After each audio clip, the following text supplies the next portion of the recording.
Hello students, आज जो हम लेसन ले रहे हैं उसका नाम क्या है? देखिए, कोऑर्डिनेशन कंपाउंड्स। और जो टॉपिक हमने लिया है वो है आइसोमेरिज्म, हिंदी में जिसे कहते हैं समवैवता। तो पहले बात करते हैं बच्चों, आइसोमेरिज्म क्या होती है। तो आइसोमेरिज्म क्या होती है कि अगर दो या दो से ज्यादा कुछ कंपाउंड्स ऐसे हैं जिनका मॉलिक्यूलर फॉर्मूला तो सेम है बट स्ट्रक्चरल फॉर्मूले में कोई डिफरेंस है और उसकी वजह से उसकी फिजिकल और केमिकल प्रॉपर्टी में डिफरेंस होता है, तो ऐसे कंपाउंड्स कहलाते हैं आइसोमर्स यानी समवैवी, और फिनोमिना कहलाता है आइसोमेरिज्म। तो बच्चों, अब आइसोमेरिज्म को हमने दो पार्ट्स में डिवाइड किया है। First one is structural, second one is stereo. Structural जिसे हम हिंदी में कहते हैं संरचनात्मक समवैवता, स्टीरियो जिसको हिंदी में हम कहते हैं त्रिविम समवैवता। अब स्ट्रक्चरल आइसोमेरिज्म को मैंने आगे देखिए किस में डिवाइड किया, ionisation isomerism, hydrate isomerism, linkage isomerism, polymerisation isomerism, coordination isomerism और कोऑर्डिनेशन पोजीशन आइसोमेरिज्म। इसी तरह स्टीरियो आइसोमेरिज्म भी दो टाइप की, एक है ज्योमेट्रिकल और एक है ऑप्टिकल। आज जो हम कवर कर रहे हैं वो कवर करेंगे स्ट्रक्चरल आइसोमेरिज्म।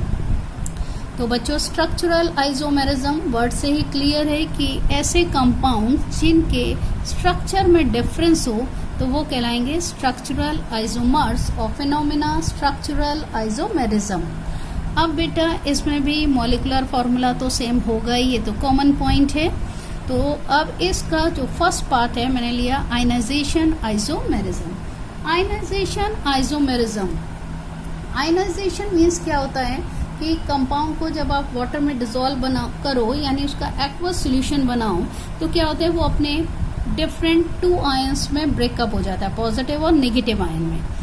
तो ये आइसोमेरिज्म क्या है, जिसमें मॉलिक्यूलर फॉर्मूला सेम बट उन कंपाउंड का जब आप एक्वस सॉल्यूशन बनाएंगे तो जो हमें आयंस मिलते हैं उन आयनों में डिफरेंस होता है। डिफरेंस भी किस में होता है, उनके काउंटर आयन और लिगेंड्स में। काउंटर आयन मीन्स जो कॉम्प्लेक्स आयन के बाहर होते हैं यानी स्क्वायर ब्रैकेट के बाहर जो लिखते हैं हम आयन, और लिगेंड जो कॉम्प्लेक्स आयन के अंदर लिखते हैं। अब मैंने एक एग्जांपल लिया है बच्चों, देखिएगा, CO cobalt Br NH3 SO4। अब जब ये आयनाइज होगा तो सल्फेट, चूंकि काउंटर आयन है, वो सेपरेट हो गया और कॉम्प्लेक्स आयन बना CO Br NH3 2 plus sulphate ion. अब दूसरा लिया मैंने, देखिए क्या डिफरेंस किया है, यहाँ सल्फेट जो है बाहर था, सल्फेट को स्क्वायर ब्रैकेट के अंदर कर दिया है और Br को बाहर, तो ये हो गया COSO4 NH3 Br। ये आयनाइज हुआ तो चूंकि Br बाहर है तो वो बचता हुआ काउंटर आयन, तो वो Br माइनस बनाएगा, जबकि ये बनाएगा COSO4 NH3 प्लस। अब बच्चों, इनके IUPAC नेम वैसे तो हम लोग ऑलरेडी ले चुके हैं पिछले वीडियो में, लेकिन इसको भी रिवाइज कर लेते हैं।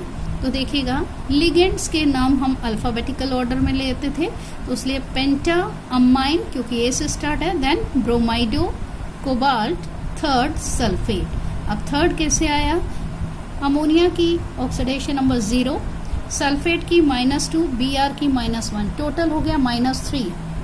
तो कोबाल्ट की कितनी होगी, +3।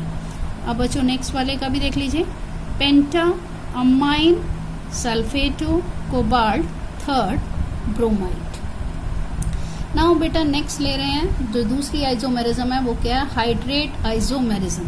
हाइड्रेट वर्ड अपने आप में प्रेजेंस ऑफ वाटर बताता है। तो इसमें पहली चीज तो है कि कंपाउंड में वाटर मॉलिक्यूल प्रेजेंट होंगे और उनमें जो लिगेंड और बाहर क्रिस्टलाइन वाटर मॉलिक्यूल की जो पैटर्न है उसमें डिफरेंस होगा। जैसे इसमें देखें तो सारे वाटर मॉलिक्यूल अंदर हैं स्क्वायर ब्रैकेट के, इट मीन्स वो लिगेंड की तरह बिहेव कर रहे हैं, जबकि इसमें एक वाटर मॉलिक्यूल बाहर है जो कि क्रिस्टलाइन वाटर मॉलिक्यूल की तरह बिहेव कर रहा है। तो बच्चों इसमें देखिएगा, जबकि फॉर्मूले में कोई डिफरेंस नहीं है, CrH2O6 Cl3, और इसमें क्या है, CrCl H2O5 Cl2 .H2O। दोनों को अगर आप कंपेयर करें तो यहाँ से एक क्लोरीन अंदर गया, वो लिगेंड बन गया, और एक वाटर बाहर आके क्रिस्टलाइन वाटर बन गया। तो IUPAC नेम भी ले लेते हैं, ये हो गया hexa, aqua, chromium third chloride. क्यों हुआ? क्योंकि वाटर जिसकी ऑक्सीडेशन नंबर 0, Cl की -1 तो 3 है तो -3, तो क्रोमियम पे क्या होगा +3 क्योंकि टोटल क्या है 0। इसको भी देख लेते हैं बच्चों, पेंटा aqua क्लोराइडो, chromium third, then chloride. आपको ध्यान है मैंने पहले भी बताया था कि काउंटर आयन में अगर 2, 3, 4 कुछ भी लिखा होता है तो उसके लिए numeric word di tri tetra नहीं यूज करते। तो ये हुआ क्लोराइड, फिर स्पेस देके आप लिखेंगे मोनोहाइड्रेट। मोनो मीन्स 1, हाइड्रेट क्योंकि वाटर मॉलिक्यूल है यहाँ पर। बच्चों आगे देखते हैं नेक्स्ट क्या है, लिंकेज और सॉल्ट आइसोमेरिज्म। अब इसमें जो प्रेजेंस है कंपलसरी वो किसकी है, ambient ligand, in Hindi it is called उभय दंती लिगेंड। अब एम्बिडेंट लिगेंड क्या होते हैं, यहाँ पे ये भी ले लेते हैं, ऐसे लिगेंड्स जिसमें एक से ज्यादा एटम हों जिनके पास लोन पेयर इलेक्ट्रॉन हो जो कि कोऑर्डिनेट बॉन्ड बनाने के लिए मेटल को दिया जा सके। एक से ज्यादा इस टाइप के डोनर एटम हैं बट एक्चुअल में उनमें से कोई एक ही कोऑर्डिनेट बॉन्ड बनाने के लिए अपना लोन पेयर देगा। जैसे कि एग्जांपल ले रहे हैं, एक मैंने लिए CN और NC, दोनों में ध्यान दीजिए तो कार्बन और नाइट्रोजन है। इसमें डिफरेंस क्या है, कार्बन दे रहा है अपना lone pair electron coordinate bond बनाने के लिए और इसमें NC में नाइट्रोजन दे रहा है। सेम ऐसे ही NO2, ये भी देखिए तो NO2 है, इसमें कोऑर्डिनेट बॉन्ड बनाने के लिए नाइट्रोजन दे रहा है अपने 2 इलेक्ट्रॉन लोन पेयर को, और जबकि इसमें ऑक्सीजन दे रहा है। एक और एग्जांपल लेते हैं, CNS और NCS, इसमें कार्बन दे रहा है लोन पेयर इलेक्ट्रॉन और इसमें कौन दे रहा है, नाइट्रोजन। तो अगर आप देखें तो बेटा एम्बिडेंट लिगेंड्स में जो प्रेजेंस होती है एलिमेंट्स की वो सेम होती है, बट डिफरेंस क्या होता है कि कोई एक डोनर एटम अपना लोन पेयर इलेक्ट्रॉन मेटल को देता है कोऑर्डिनेट बॉन्ड बनाने के लिए। तो इसको आप इजीली आइडेंटिफाई कर सकते हैं on the basis of this. अगर एम्बिडेंट लिगेंड नहीं है तो किसी भी केस में लिंकेज आइसोमेरिज्म पॉसिबल नहीं है। एग्जांपल देखते हैं, CONO2 NH3 Cl2, दूसरा है COONO NH3 Cl2। अब इन दोनों में अगर आप डिफरेंस देखिए बच्चों तो सिर्फ यहीं पे डिफरेंस है, इसमें NO2 है, इसमें ONO है। तो इसका क्या मतलब हुआ, इसमें नाइट्रोजन ने दिया है अपना लोन पेयर और इसमें ऑक्सीजन ने दिया, बाकी इसमें कोई भी डिफरेंस नहीं है। अब बेटा इसका नाम ले लेते हैं, आयुपेक नेम, पेंटा अमाइन। अब ये कहलाएगा नाइट्राइटो, क्योंकि N से ज्वाइन है इसलिए नाइट्राइटो, फिर हाइफन के फिर कैपिटल N, यानी वो एलिमेंट लिखेंगे जिससे कोऑर्डिनेट बॉन्ड बना है। फिर कोबाल्ट थर्ड क्लोराइड, थर्ड क्यों है, NO2 की -1, Cl की -1 है तो 2 है तो -2 हो गई, टोटल -3, और अमोनिया की है बेटा यहाँ पे 0 तो कोबाल्ट की हो गई +3।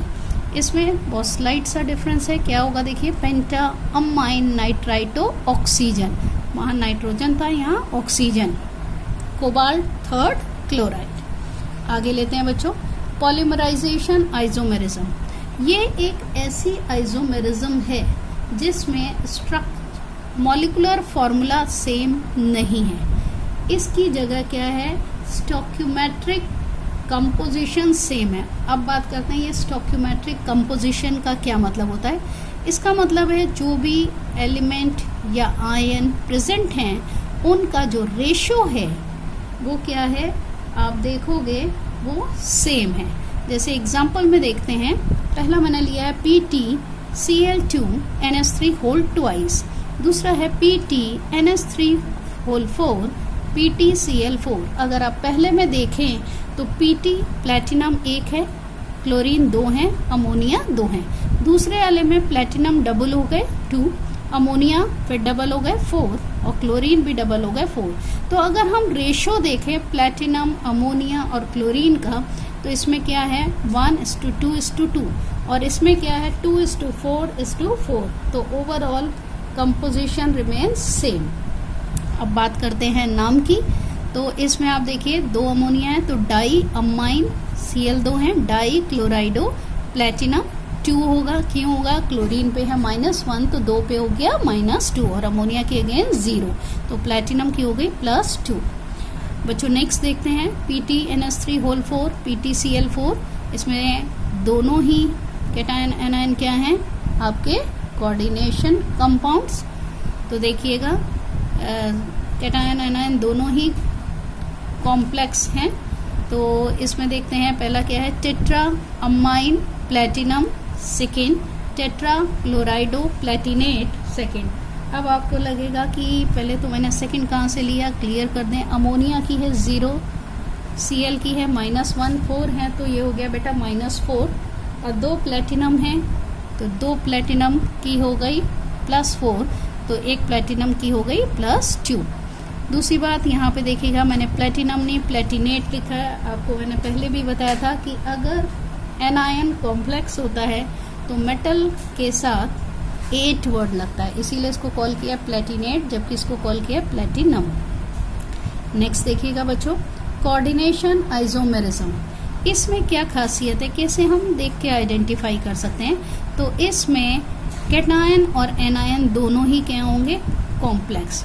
देखिएगा लेकिन आखिर डिफरेंस क्या है, तो इनमें जो लिगेंड्स हैं उनका एक्सचेंज हो जाता है। जैसे कि पहला देखिए आप, तो क्या है CrNS3 होल 6 CrSCN6, और इसमें क्या है SCN2 NS3 होल 4, दूसरे में क्या है CrSCN whole 4 NS3 whole twice. तो इसमें जो है पहले वाले जो कैटायन है उसमें देखिए 6 अमोनिया है, और इसमें क्या है थायोसाइनेट आयन है 6। अब इसमें क्या है, इसमें से 6 में से 2 इसमें चले गए और 2 अमोनिया यहाँ से निकल के इसमें है, तो लिगेंड का एक्सचेंज हुआ है बेटा, और इसमें कोई भी डिफरेंस नहीं है। अब अगर हम इसके नाम की बात करें तो देखिएगा क्या होगा बच्चों, इसका नाम ये होगा हेक्सा अमाइन क्रोमियम। अब ऑक्सीडेशन नंबर अगर देखें, अमोनिया की है 0, ठीक है बेटा, तो SCN की -1 तो 6 की -6, 2 क्रोमियम है इक्वल टू 6 है, तो 1 क्रोमियम को मिल रहा है 3, तो क्रोमियम थर्ड। अब दूसरे की बात करते हैं, इसका क्या नाम होगा, हेक्सा थायो साइनाइडो क्रोमियम अगेन थर्ड। अब इसका नाम रखा जाए बच्चों, तो इसका नाम क्या होगा, टेट्रा अमाइन, फिर डाई थायो साइनाइडो क्रोमियम अगेन थर्ड। उसी तरीके से इसकी अब बात करते हैं, तो बच्चों क्या होगा, डाई अमाइन टेट्रा थायो साइनाइडो क्रोमियम थर्ड। ओके बेटा। हाँ तो बच्चों आगे देखते हैं, नेक्स्ट और लास्ट है कोऑर्डिनेशन पोजीशन आइसोमेरिज्म। इसमें क्या है, ब्रिज लिगेंड की प्रेजेंस नेसेसरी। अगर ब्रिज लिगेंड प्रेजेंट हैं तो कोऑर्डिनेशन पोजीशन आइसोमेरिज्म पॉसिबल है, अदरवाइज नहीं। अब बात करते हैं ब्रिज लिगेंड्स क्या हैं।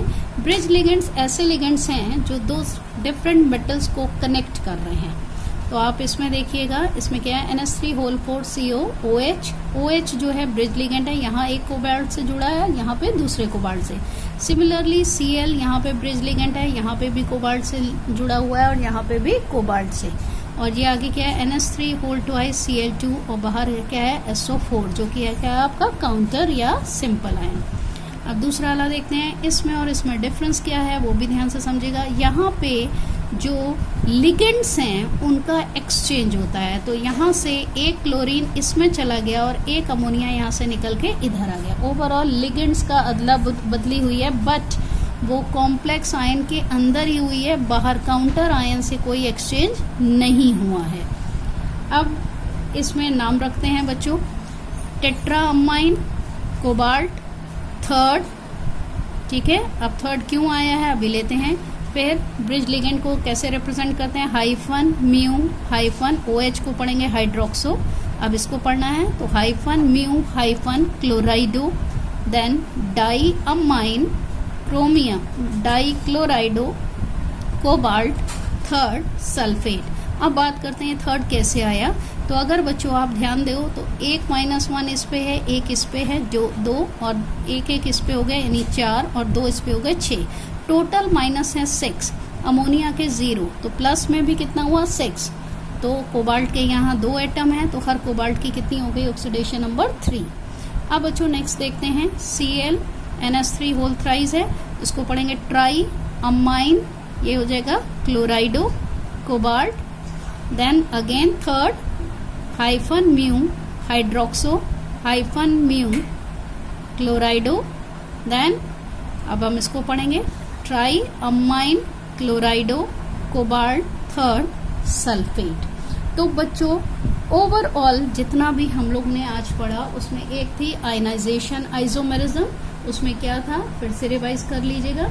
लिगेंड और काउंटर आयन में एक्सचेंज किया गया था, यानी आयनाइजेशन पे दोनों के जो आयन्स मिल रहे थे उनके लिगेंड और काउंटर आयन में डिफरेंस था।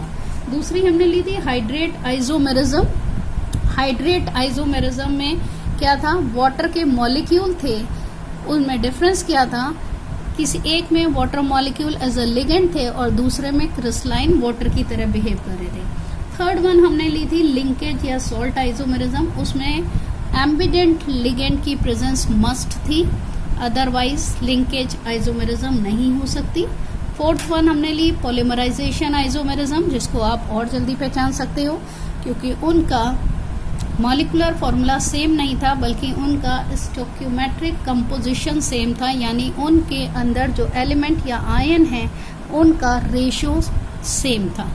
फिफ्थ हमने ली थी कोऑर्डिनेशन आइसोमेरिज्म, इसकी क्या पहचान थी कि कॉम्प्लेक्स ही होगा, केटायन भी कॉम्प्लेक्स और एनायन भी कॉम्प्लेक्स, और एक्सचेंज होगा आपस में लिगेंड्स का। लास्ट है कोऑर्डिनेशन पोजीशन आइसोमेरिज्म, जो कि ब्रिज लिगेंड्स में होगी, इसके अलावा कहीं नहीं हो सकती, और जो कॉम्प्लेक्स आयन के अंदर जो लिगेंड हैं, 2 मेटल चूंकि प्रेजेंट हैं, उनके लिगेंड में एक्सचेंज हुआ होगा। ओके बेटा, थैंक यू।